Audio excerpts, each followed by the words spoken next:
Hospitals in Gaza are having to ration fuel to keep patients alive, as Israel's brutal bombardment of the region continues. That's according to Time magazine's cover story by Sanya Mansour. Here's what else she tells us. More than a third of Gaza's hospitals have shut down as they run out of fuel or are broken by Israeli bombardment. When that happens, the plug is pulled on ICU patients and premature babies. And in surviving hospitals, doctors are having to make more and more compromises. A surgeon in Gaza's largest hospital is having to go to his corner store to buy laundry detergent and vinegar so he can clean wounds. And the region's only cancer hospital has shut down days after shrapnel burst through the windows. Amid this, a doctor told the Time reporter, quote, "Stop killing cancer patients. Cancer will kill them." Meanwhile, as refugee camps and ambulance convoys are bombed, more and more wounded are flooding the hospitals. And doctors are warning that if the power goes, they will die. UN experts have been calling for a ceasefire, warning that Palestinians are at, quote, grave risk of genocide.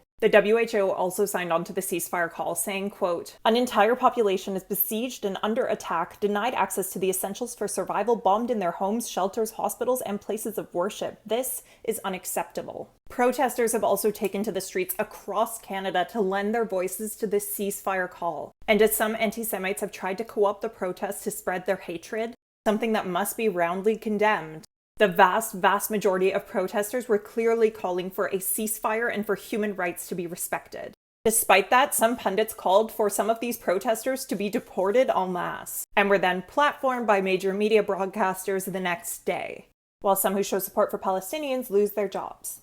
What do you think of all this?